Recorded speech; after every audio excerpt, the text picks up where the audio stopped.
It is a beautiful Sunday morning, the 17th of November 2024. My name is Banana. I am your host, maybe not with the mostest, but I am your host for today, the Banana Peels Show. Welcome to the show. Thank you for tuning in. Thank you for watching. If you are listening on your favorite podcast subscriber platforms, shout out to you. If you're watching this on YouTube, and listening to this audio, thank you so much for watching and tuning in. This is the first episode of the Banana Peels Show, and I'll be taking you through a journey, man, that is sports related. Today, we are talking all things basketball. That's National Basketball Association. If you are in the US of A, I'm all the way in South Africa, so it still applies the same to me. I still call it the NBA. So today's NBA field, man, and the whole lot of talking points regarding the NBA, which I personally would just love to dive into. If you are not watching the NBA, what are you doing? What are you doing?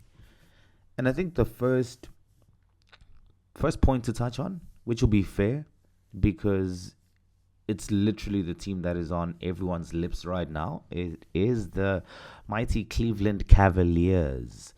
You may know the Cleveland Cavaliers if you were at one point a LeBron James fan.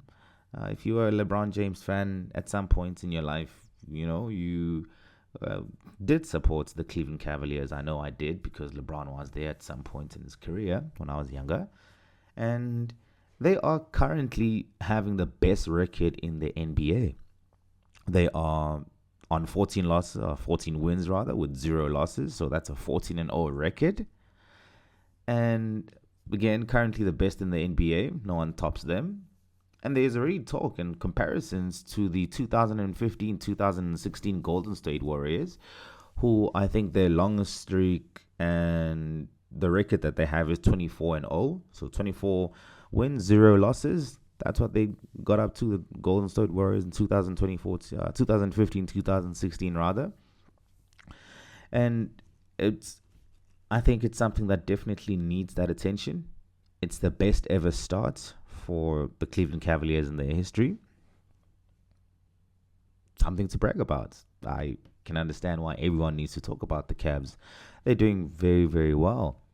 And what I've seen from the Cavs really over the past couple of matches watching them, or games watching them, is just pure team basketball. Everyone is chipping in. Everyone is impacting the game intentionally on both ends of the floor. That's defensively and offensively.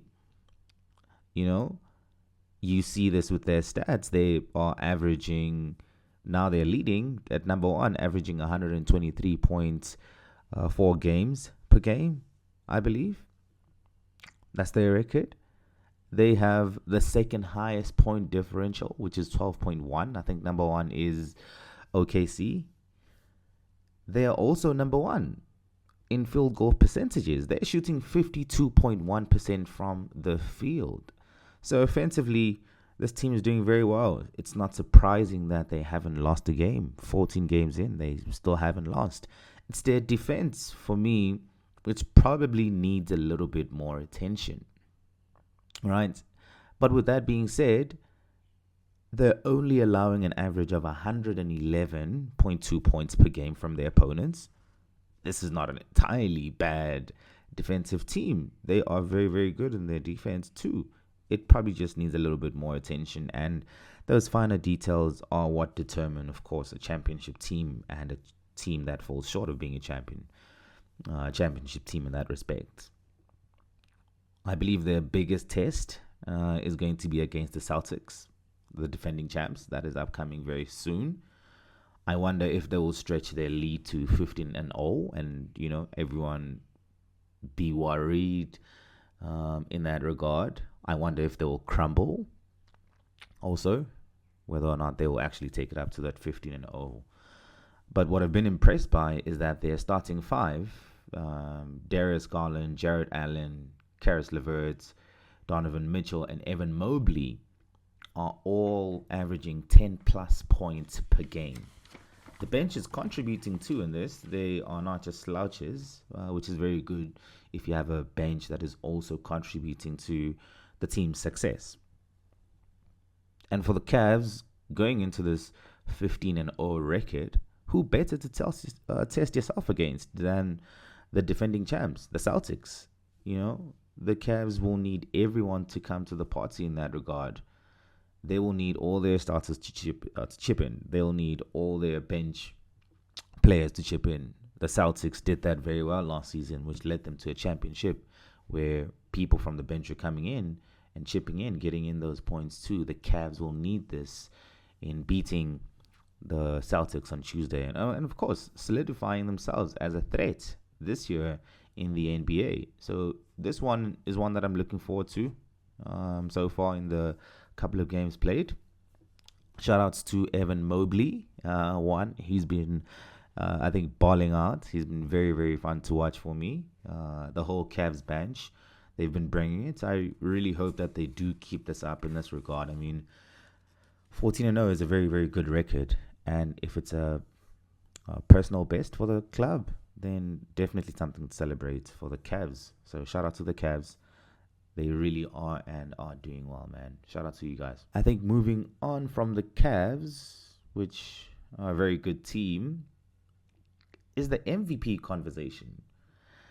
Now, I should say, this is definitely not one of my favorite conversations to have. I don't like to talk about people's best players and, who they think is the best player.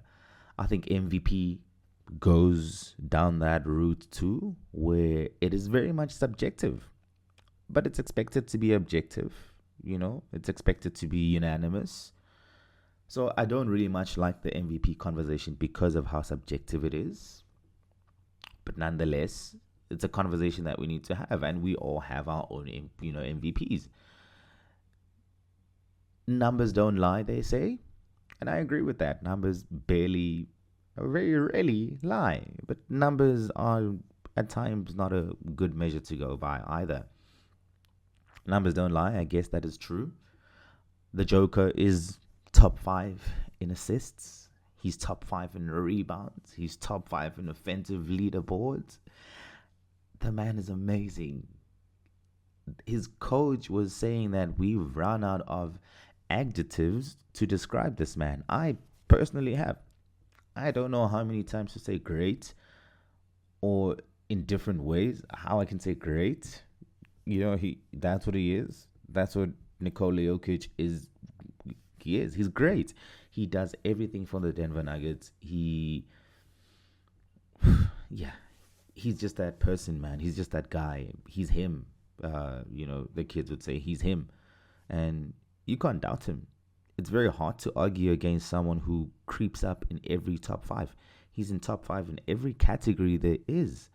So it's really hard to argue against him and actually say, no, not Joker, not this year. I think he deserved it last year. He was the MVP last year. I think he definitely deserved it.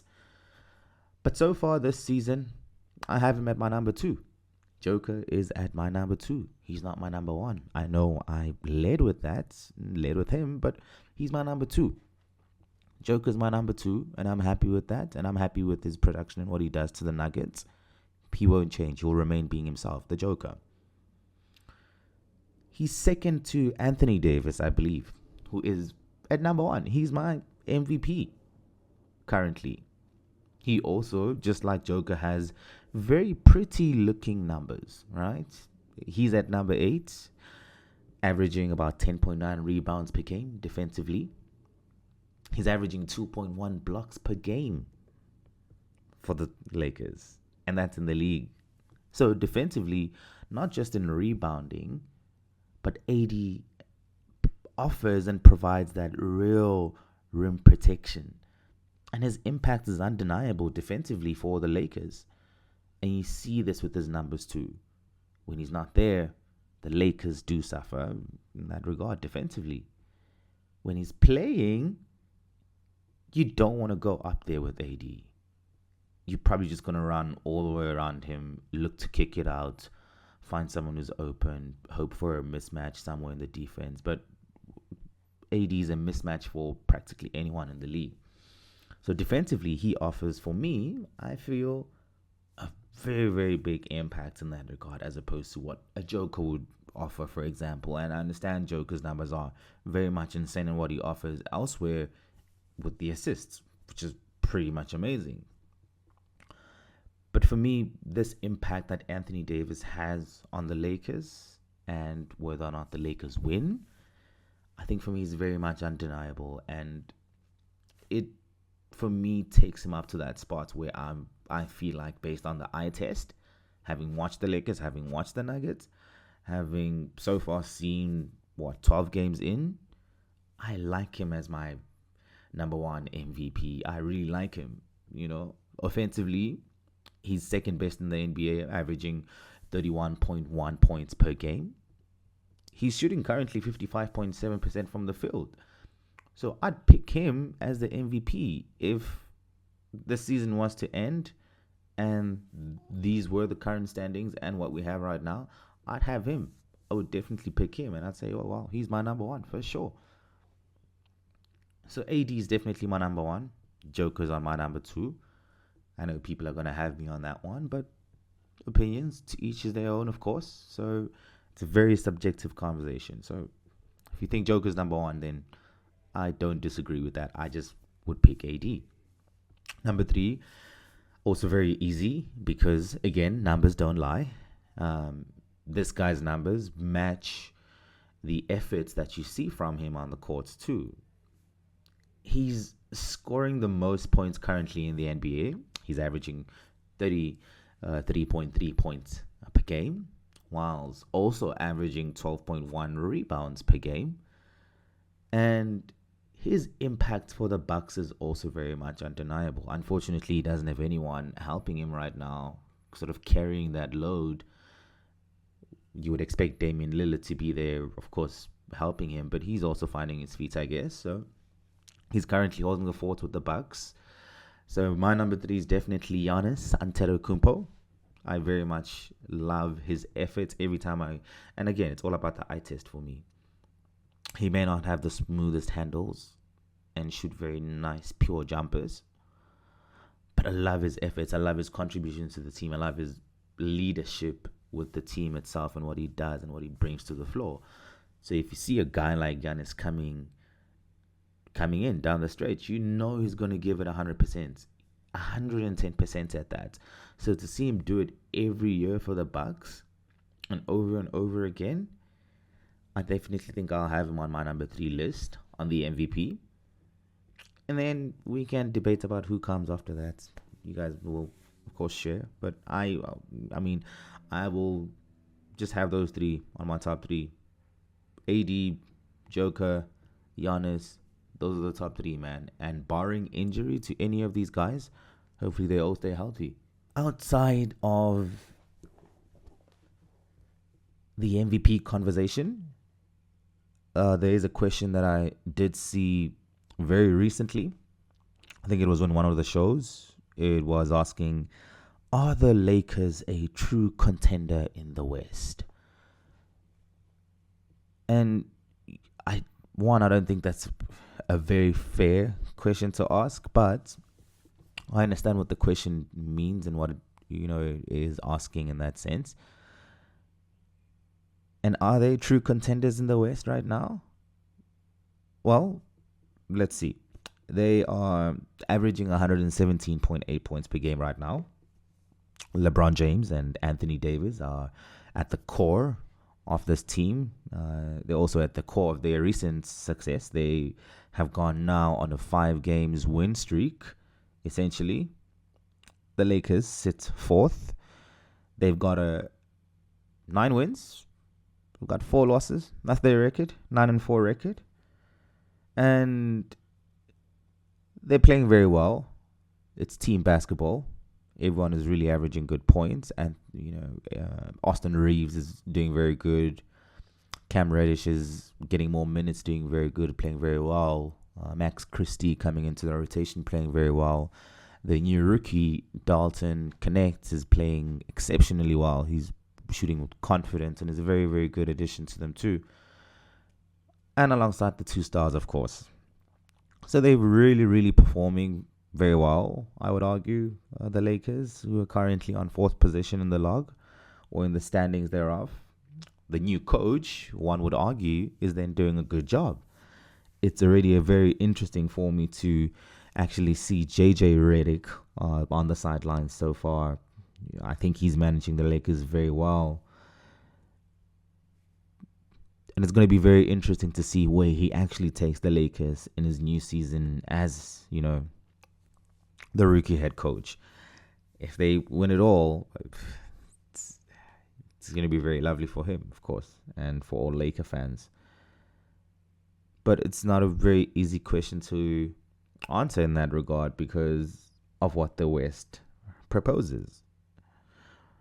The West, as it's affectionately known for me, has always been very competitive, I think. I would call it a scramble in that regard. Even though the Oklahoma City Thunders at the top currently, they've got a 11-2 record, 11 wins, 2 losses. They're not very far off competitively for me from the 10th seed, being currently last year's Western Conference final winners, the Dallas Mavericks. They have a 6-7 record, so 6 wins, 7 losses.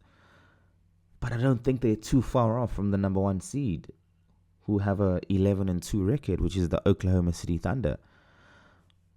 So the West is always very, very hard to judge as to who is going to win the West, who's going to take the West.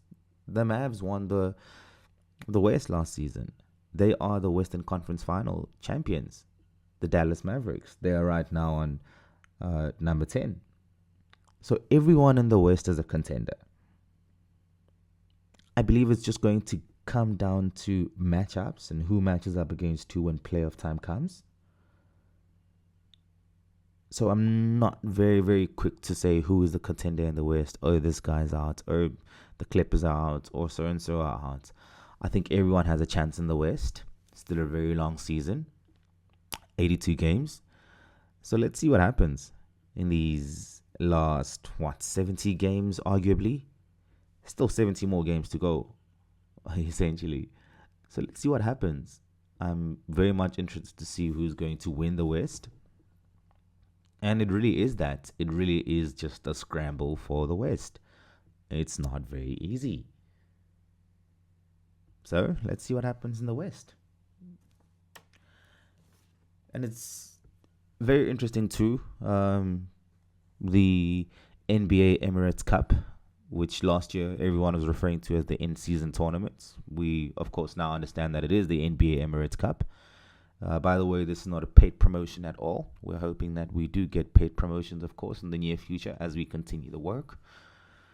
But just info on this, it is an in-season tournament, so to speak. It plays, and it counts as part of the regular season games too. Just info on this, the NBA's Adam Silver last year, which is the commissioner, introduced this cup last year, and the inaugural winners of this cup was the Lakers. They won it. LeBron is the MVP, I believe, of that cup too.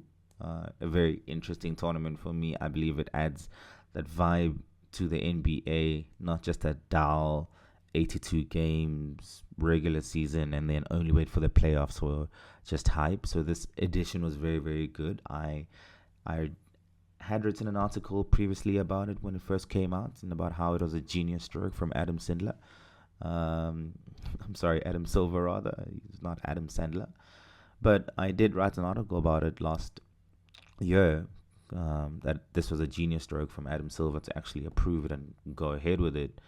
If you don't understand it, it sort of follows the same concepts as the UEFA Champions League in Europe's football league, basically. So if you are a football fan, and sort of is like a UEFA type of thing, or a cup, like a domestic cup, basically, an FA Cup of some kind, a Carabao Cup if you watch the Premier League in that regard. So it follows that sort of style. These NBA Emirates games cups are not separate. They count as part of the regular season games and statistics. but they can't sweat the groups, of course, and leading up to the quarterfinals and to the finals of that particular NBA Emirates Cup and group, whatever group you're in. Winners of that group will advance to the quarterfinals and eventually semis, then to the finals. And it's a very interesting tournament. I like it. I like seeing the different calls every now and then. That gives it away. That's how you know that this is an NBA Emirates Cup game. So it's very interesting what they did with it. I hope they run with it. It looks like it's going to be in the NBA for the next 2 years now. So very interesting to see too the upcoming games for the NBA Emirates Cup. Just recently, I did mention that the CAVS are going to play the Celtics. That's going to be on the 19th of November on Tuesday. Remember, this is not a paid promotion, but get your league pass. That's where I watch all my games. On my league pass, I got the NBA app. Secure your app, download the app, get your details. That's where I watch my games. That's where I get all my stats. That's where I get all my highlights, play-by-plays. That's where I look at the turning points, understand what impacted the game, who changed the game, essentially. So get your league pass, download the NBA app. Very easy as that. If you're not watching the NBA, man, what are you doing? But look out for these upcoming games. Hornets at Nets. That's going to be on Tuesday, by the way, 19th of November. The Nuggets are playing the Grizzlies. The Pelicans are playing the Mavericks. The Thunders are at Spurs. And the Jazz are at Lakers. If you're not watching basketball, what are you doing? Thank you so much for tuning in. My name is Banana, and I'm your host. Not with the mostest. Thank you so much for tuning in. Till next time.